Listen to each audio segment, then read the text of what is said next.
Salut à tous et bienvenue pour cette nouvelle preview Sorare NBA saison 2025-2026. Aujourd'hui, on va parler des Washington Wizards. Comme d'habitude, n'oubliez pas de vous abonner, de mettre un like, de mettre un commentaire et surtout de partager cette vidéo. On a besoin d'un maximum de soutien pour ce long marathon que sont les previews Sorare NBA. Petit rappel sur le format de cette preview Sorare NBA. Elle se divise en 3 parties. La première partie qui est le récap où l'on regarde ce qui s'est passé l'année dernière d'un point de vue statistique NBA, mais aussi Sorare NBA. Une deuxième partie qui est consacrée au roster, où l'on verra les mouvements de l'été, la rotation à venir et aussi les rookies qui arrivent.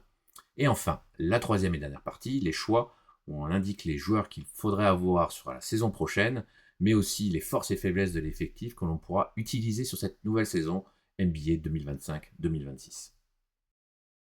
Allez, on est parti, on commence par le récap. Encore une saison oubliée pour nos amis des Washington Wizards qui finissent bon dernier de la conférence Est. On peut voir que les mots sont toujours présents en termes d'attaque où ils finissent 27e de la ligue et en termes de défense où alors là ils sont carrément 29e. De facto, le net rating est le pire de la ligue en ayant des stats aussi basses. En revanche, il y a quand même quelques éléments qu'on peut noter de positifs sur cette saison. D'un point de vue rebond défensif ou bloc, où en fait on est sur du moyen, voire du moyen haut, surtout sur les blocs, avec un secteur intérieur, mais on y reviendra plus tard, qui commence à montrer des choses intéressantes. Petite stat amusante, on verra aussi sur d'autres équipes où en fait, malgré le fait que ce soit une des équipes top 10 en termes de tir à 3 points tentés, le pourcentage à côté est catastrophique. Donc en général, ce genre de statistiques retranscrit un problème de jeu, un problème de joueur. Mais bon, on parle des Washington Wizards, donc malheureusement, on n'a pas trop de surprises à ce niveau-là. Si on fait un focus sur les joueurs de la saison passée, on peut en retirer 3. Tout d'abord, on va parler du meilleur joueur d'un point de vue statistique sur NBA. Et je dis bien d'un point de vue statistique sur NBA. C'est bien évidemment Jordan Poole, qui finit 73e joueur de la saison. Encore une saison avec beaucoup de hauts, beaucoup de bas, beaucoup d'attentes, pas beaucoup de rendez-vous réussis pour Jordan Poole. Est-ce un vrai leader d'une équipe? Je pense qu'on en parlera un petit peu plus tard. Après, si on parle de la promesse et du futur meilleur, des lendemains meilleurs, on va parler de notre Frenchie, Alex Sarr, qui a fait une très belle saison en tant que rookie, qui a réussi à s'imposer dans la rotation et devenir titulaire indiscutable. On est très heureux de le voir progresser à vitesse grand V dans la Grande Ligue. Je pense qu'on n'était pas aussi optimiste au début de saison de le voir à ce niveau-là. L'Euro a pu confirmer aussi cet été qu'il a vraiment progressé et qu'il peut, être là, avec le physique, pour s'imposer en NBA. Il finit à une très belle 103e place et on attend vraiment de belles choses sur la saison prochaine. Enfin, on va finir par la déception de cet effectif et je pense qu'on parle d'une des plus grosses déceptions, c'est Kyle Kuzma. Kyle Kuzma qui a fait une très belle saison 23-24 et qui l'année dernière a erré dans cet effectif des Washington Wizards jusqu'à être transféré aux Milwaukee Bucks. Je me demande encore comment les Bucks ont essayé de récupérer ce joueur-là. Il a été vraiment catastrophique, ayant une attitude vraiment très douteuse, en étant coupé du collectif des Wizards. Il finit à une piteuse 159e place. C'est vraiment une saison tel un fantôme qu'il a traversé. Et on se demande vraiment quel va être son futur pour lui au sein des Milwaukee Bucks. D'un point de vue équipe, on peut voir que les Washington Wizards étaient la pire équipe en termes de points marqués Sorare, en étant le 26e bilan. Mais alors, d'un point de vue défensif, les adversaires se régalaient sur l'équipe des Washington Wizards avec le deuxième meilleur bilan de points Sorare encaissés. Et si on regarde un petit peu plus dans le détail, on peut voir que le classement de cette équipe oscillait entre l'avant-dernière et la dernière place en termes de points encaissés sur les adversaires, que ce soit sur les postes de guard, de forward ou de center. Grosso modo, si on regarde ça, on peut résumer ça en une phrase, c'était la porte ouverte au vent sur tous les postes, que ce soit des starters ou des joueurs qui sortent du banc. Donc le match-up Washington Wizards, c'était un match-up coché les yeux fermés et qu'on focalisait l'année dernière sur les Game Week sur NBA. Avec tout ce bilan-là, on va maintenant passer sur le roster. Alors le roster, on commence tout d'abord par le marché de l'été. On peut voir avec une colonne départ, une colonne arrivée assez fournie. On peut voir que le plus gros départ du côté des Washington Wizards, et c'est évidemment Jordan Poole qui est parti à la Nouvelle-Orléans en échange de CJ McCollum. Encore une fois, on peut dire bravo aux Washington Wizards de réussir à se débarrasser du gros contrat de Jordan Poole pour l'envoyer à la Nouvelle-Orléans. On reviendra plus tard sur le cas de la Nouvelle-Orléans. Mais encore une fois, beaucoup de changements, mais en gardant l'ossature des rookies voulus par les Washington Wizards autour de Bilal Coulibaly, d'Alexar et bien sûr de Buck Carrington. On peut voir qu'en termes d'arrivée, on a des choix encore une fois qui sont malins avec des contrats courts, des contrats vieillissants, que ce soit l'arrivée de CJ McCollum. On verra dans quel état d'esprit et quel état de santé il s'intégrera dans le projet Wizards. Un Cam Whitmore qui peut être peut-être une bonne pièce, une bonne surprise, car on a vu des éclairs de génie l'année dernière malgré de grosses questions vis-à-vis de son QI basket et de comment il peut s'intégrer dans la NBA. Et puis après, des petits ajouts majeurs avec encore un énième retour de Marvin Bagley au sein des Washington Wizards dans la rotation des intérieurs. Et un petit Malaki Branham qui pourrait peut-être rendre des services un peu au rendez-vous. Donc beaucoup de dégraissage, encore une fois, de la masse salariale des Washington Wizards, avec aussi le contrat de Marcus Smart qui part en n'ayant quasiment pas joué, en ayant juste été une ligne comptable pour cette équipe.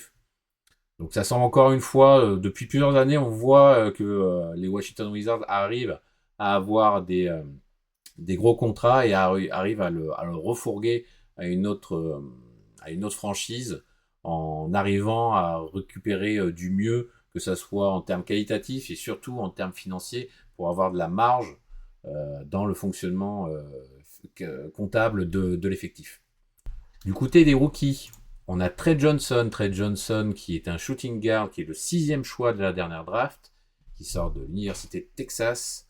C'est un tireur d'élite, si ce n'est le meilleur tireur à 3 points de cette QV. Il a une grosse capacité à tenter de créer son shoot.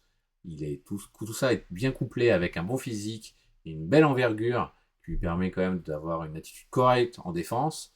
Il aime avoir aussi des ballons de décision de fin de match pour prendre le gain d'un match.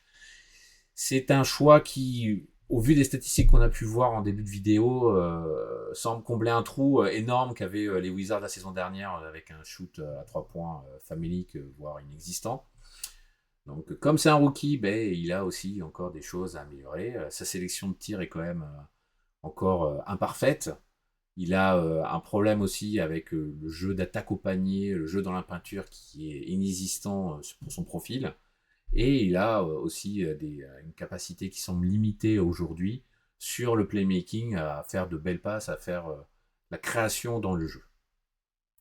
Le deuxième rookie, c'est Will Riley. C'est un small forward. C'est le 21e choix de la draft. En termes de comparaison, il ressemble sur beaucoup de points à un de ses coéquipiers, Keyshawn George. Il a un profil physique qui est polyvalent, avec quand même un physique assez imposant pour son poste, qui lui permet quand même de pouvoir jouer sous le panneau. Il a montré qu'il pouvait scorer de différentes façons, avec différentes qualités de variété de shoot qui peuvent être vraiment intéressantes pour son poste. Et il a aussi quand même une bonne aptitude au niveau de la création du jeu, dans le playmaking. Donc, de facto, par rapport à tous ces éléments-là, on voit que techniquement, il est quand même sur un profil quand même limité aujourd'hui. Il a besoin de s'aguerrir et de renforcer son aspect défensif, car automatiquement, comme il a des petits soucis de déplacement, c'est vite un problème et un point attaqué par les adversaires, des problèmes de latéralité, de déplacement défensif qu'il n'a pas aujourd'hui. Enfin, le dernier rookie choisi par les Washington Wizards, c'est Jamir Watkins, c'est un guard, 43e choix du second tour. Il est comparé à Caris LeVert. Alors, par rapport à ses collègues rookies de cette QV, c'est un profil beaucoup plus défensif, avec une grosse qualité physique qui peut lui permettre de défendre des postes 1 au poste 3. Il a une très belle envergure. Malheureusement, de l'autre côté du terrain, c'est plus compliqué. Il a un shoot extérieur à 3 points qui est très très compliqué, voire inexistant. Et en plus de ça, il essaie d'utiliser son physique pour essayer de marquer des points, mais ça risque d'être une grosse problématique de faute dans la NBA. Donc il est NBA ready que du côté défensif, avec vraiment cette qualité physique qui est mise en avant par les scouting reports. Mais malheureusement, il va falloir réellement s'améliorer de l'autre côté du terrain pour envisager déjà avoir un peu de temps de jeu, de rotation au sein des Washington Wizards. Au niveau de la rotation, qu'est-ce que ça donne les Washington Wizards? Alors on peut voir cette première proposition faite par CBS Sports. On voit un Bob Carrington titulaire avec à l'arrière-garde CJ McCollum à ses côtés, Chris Middleton en poste 3, Bilal Coulibaly en poste 4 et Alex Sarr en titulaire au centre. Donc déjà, on voit qu'ils intègrent eux directement les deux gros contrats et des contrats d'anciens joueurs que sont CJ McCollum et Chris Middleton.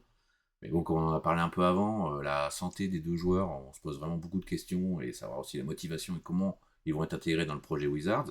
Alors c'est sûr, c'est de l'expérience, ça a été des très bons joueurs. Est-ce qu'ils le sont toujours? Ça, c'est toujours un gros questionnement. Un Bilal Coulibaly en poste 4, ça nous semble un peu aberrant, car on a bien vu que son meilleur poste, bien évidemment, c'est le poste 3. Et puis après, si on commence à regarder la seconde et la troisième unit, là, on commence à prendre un peu peur, hein, parce qu'on a quelques joueurs vraiment de bout de rotation.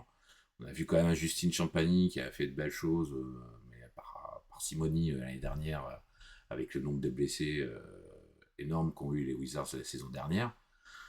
Corey Crisper qui peut être pas mal, qui peut avoir quelques fulgurances, mais bon, c'est pas non plus sécurité sociale. Le gros nom qu'on voit vraiment dans la seconde unité, c'est Cam Whitmore. Cam Whitmore, on va voir comment il va s'adapter et comment il va s'intégrer au Washington Wizards. On sait que le gros défaut qu'il avait été remonté lors de sa draft la saison dernière, c'était un gros kiwi basket déficient et des gros doutes sur ses performances plus intellectuelles que sportives, alors que c'est un joueur qui a du basket plein les mains. Donc on va voir comment ça va se passer avec l'équipe, avec le coach et dans un autre contexte beaucoup moins structuré que les Houston Rockets. Et puis après, bon voilà, un Trey Johnson, on va peut-être pas le mettre directement dans le grand bain avec de grosses minutes, c'est peut-être intégré tranquillement. Donc on va dire c'est une proposition. Après, nous, par rapport à ces éléments-là, si on veut comparer un peu, nous on a quelque chose d'un peu plus équilibré, hein, c'est-à-dire que on intègre bien sûr Bud Carrington qui a fait une grosse saison l'année dernière et qui semble être le titulaire indiscutable au vu de l'élévation de ses performances au fil de la saison. C'est celui qu'on voit vraiment titulaire au poste 1. À défaut de mieux, pour l'instant, CJ McCollum, alors qu'il y a encore Borest, hein, mais après, c'est savoir comment ça va être équilibré avec CJ McCollum et donc Trey Johnson, voir avec Cam Whitmore, ce trio, comment il va jouer, comment les minutes vont se répartir entre ces trois joueurs. En 3, bien évidemment, Bilal, hein, qui est indéboulonnable et qui fait partie de la pierre angulaire du projet. Kishon George, qui avait rendu de bons services l'année dernière en poste 4, qui a montré de belles choses, ce serait logique qu'il soit dans cette continuité-là. Et enfin, bien sûr, Alex Sarr, qui est titulaire indiscutable au poste 5. Donc, par rapport à toutes ces informations, on va maintenant parler des choix. C'est le moment de faire des choix. Alors, c'est sûr que l'on parle des Washington Wizards, c'est pas le premier nom qui vient lorsqu'on pense à des joueurs qui vont performer sur la saison prochaine en NBA. Mais il y a quand même des petites choses à surveiller, des choses peut-être qui peuvent rendre service selon les match-ups. On va commencer d'abord par notre premier choix à nous, qui est le choix de la saison, ce sera Alex Sarr, titulaire indiscutable au poste 5, pas vraiment de concurrence. On a vu qu'il a fait une très belle marge de progression sur la saison dernière, il est en avant sur ce qu'on aurait pu imaginer sur son évolution NBA. C'est un joueur qui a le potentiel pour tourner en 15-10 facilement. On a vu l'Euro qui a montré de très belles choses, de très belles variances, de très belles défenses. On attend beaucoup de choses. On a hâte du début de saison pour voir comment ça va se passer. On va juste surveiller un peu son retour de blessure en espérant que sa blessure ne soit pas trop grave et qu'il recouvre la totalité de ses capacités rapidement sur le début de saison des Wizards. Donc pour nous, ça semble un des meilleurs choix que l'on peut avoir sur la saison prochaine si on veut prendre des joueurs des Washington Wizards. Notre deuxième choix, et là c'est plutôt un pari, c'est Bob Carrington. Bob Carrington qui a pris au fur et à mesure de la saison le poste de meneur titulaire grâce aux blessures et qui a su saisir sa chance avec vraiment une belle courbe de progression en termes statistiques. Donc il va avoir le poste de titulaire normalement avec un plus gros temps de jeu et donc de plus grosses responsabilités. Donc de facto, ses stats vont sûrement être impactés positivement. Donc à voir après derrière comment il va évoluer. Il n'a pas réellement de concurrence. La seule concurrence qu'il va avoir, ça va être CJ McCollum sur son poste. Donc c'est toujours la même questionnement de savoir comment on va être utilisé. Et justement, c'est notre choix de risque Notre choix risqué, c'est CJ McCollum. On ne sait pas dans quel état de santé il est. On voit qu'il a eu quand même de gros pépins physiques ces derniers temps. En plus, assez varié. Il a eu un pneumothorax qui s'est déclaré quand même, je crois, 3 ou 4 fois. Enfin, 2 fois en 3-4 ans. Donc, on a vraiment de gros questionnements sur son état de santé, son implication aussi, parce que bon, arriver au Washington Wizards, c'est peut-être pas ce qu'il aurait préféré comme choix de fin de carrière. Est-ce qu'il va y avoir un buy-out, un échange? On sait que les Washington Wizards sont très forts là-dessus pour échanger des contrats de joueurs vieillissants et récupérer de bons assets derrière. Donc ça nous semble un choix assez risqué sur la saison. Il y aura sûrement des belles fulgurances et quelques gros scores parce que c'est le seul vrai scoreur de cette équipe. Mais combien de temps va-t-il rester au Washington Wizards? C'est la vraie question où personne ne peut répondre à date. Et enfin, notre dernier choix, le Win Now, c'est-à-dire la carte qu'il faudrait posséder en début de saison, parce qu'il a un L10 vraiment aberrant par rapport à la capacité qu'il peut faire et en termes de surperformance. Bien sûr, le choix se porte bien évidemment sur Cam Whitmore. L10 de 13 pour un début de saison. Il sera première option en sortie de banc, donc il aura largement plus de temps de jeu qu'aux Houston Rockets. Maintenant, comme on a dit un peu plus tôt, c'est quelle va être sa capacité à s'intégrer dans cet effectif. Va-t-il réussir à se développer dans un cadre moins strict, moins structuré qu'aux Houston Rockets, où en fait Ime Udoka gérait son effectif de main de maître. On a vu la dernière avec la saison qu'a fait Houston. Donc il y a quand même beaucoup d'intégration. Avec un 10 de 13 et les capacités qu'il a pu nous montrer la saison dernière, c'est vraiment cadeau. Maintenant, le bazar que sont les Washington Wizards peuvent être un gros point d'alerte sur comment il peut évoluer. Si on prend un pas de côté et qu'on effectue un regard plus global sur cette équipe des Washington Wizards pour cette nouvelle saison, on voit que c'est toujours une équipe très jeune, avec beaucoup de potentiel à développer, donc ça ne visera sûrement pas encore une fois le play-in. Donc qui dit jeune à développer dit aussi beaucoup d'incertitudes sur comment ils vont être utilisés, comment ils vont progresser, que va faire Buck Carrington vis-à-vis de sa belle fin de saison, Kishinger va-t-il aussi avoir un plus gros impact, Alex Sarr va-t-il être beaucoup plus régulier et avoir un rendement en 15-10 qui peut s'attendre au vu de son potentiel? Est-ce que Bilal va passer aussi ce fameux step qu'on attend tous au niveau offensif? Donc c'est déjà beaucoup de questions au niveau des jeunes. Que vont faire les Washington Wizards de leurs vieux gros contrats, c'est-à-dire CJ McCollum et Chris Middleton? Combien de temps vont-ils les garder? Quand est-ce qu'ils vont être transférés et contre quoi? Quelles sont les réparties, des tours de draft, peut-être d'autres joueurs? Donc on sait que les Washington Wizards ont fait une spécialité de ce genre d'échange sur ces dernières années. Ça va sûrement arriver en cours de saison, mais alors quand? Voilà, c'est la grande question. Après, si on fait un focus plus sur des joueurs, Cam Whitmore semble avoir une très belle opportunité de faire mentir beaucoup de gens dans la ligue. Est-ce que ça va matcher? Alors, comme on le disait tout à l'heure, c'est que est-ce qu'il va réussir à s'adapter? Dans quel état d'esprit il est?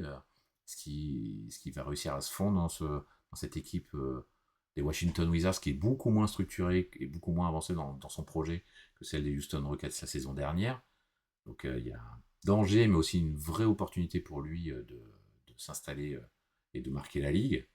Et enfin, de facto, avec tous ces questionnements-là, est-ce que c'est vraiment une équipe à prendre en compte dans Sorare?